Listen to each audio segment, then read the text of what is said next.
I'm Ajulu Sharon from Mukono branch. My idea is to reduce sexual violence in my community.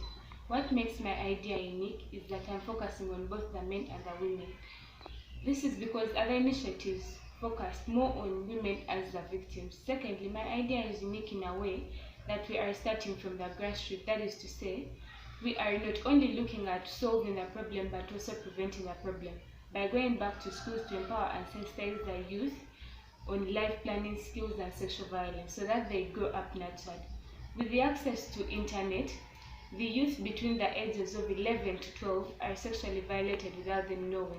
That is to say, psychologically, emotionally, and physically. Based on the feedback, we wish to organize more community dialogues in communities, increase the number of sports outreaches, organize an open day for families, increase the number of sexual violence clubs in and out of school. Lastly, to keep people to advocate and be ambassadors of the youth, hence reaching a number of people on sexual violence information.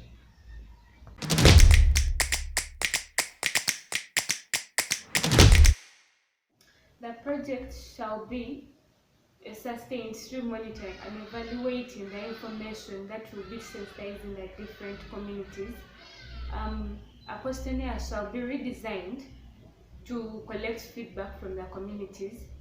We shall also hold monthly dialogues that would help us find out whether there is an impact of the project in the communities. And lastly, evaluation of a number of dialogues carried out monthly in the communities. And to achieve the goal of nurturing the young people and supporting the victims of sexual violence, we shall need human resource that shall cost us roughly $500. That would include trainers, coordinators, mobilizers, counselors, among others. Then we shall also need IEC materials that would help us during advocacy, sensitization, mobilization, and promoting of awareness. That would include bookmarks, flyers, posters, among others. That would roughly cost us $800.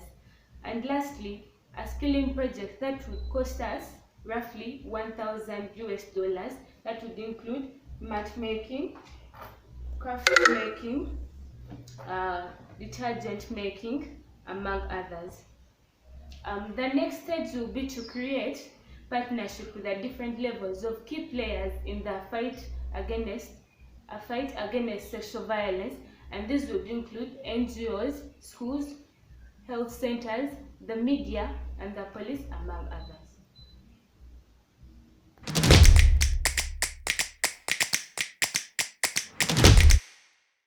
The National Society has been and is still empowering the young people and the communities in reproductive health, especially the adolescent sexual reproductive health, which is a key component my project is addressing. Secondly, the National Society under the Youth Engagement Strategy has been empowering the young people with hands-on skills in the different branches. My project addresses the issue of hands-on skills such as craft making, detergent making, mat making, and beading. Some of the challenges I might anticipate include opposition from individuals, especially the perpetrators, cultural beliefs. This is because most of the cultural leaders don't believe that sexual violence against men and women is a crime. And finally, financial constraints as my project continues. Thank you.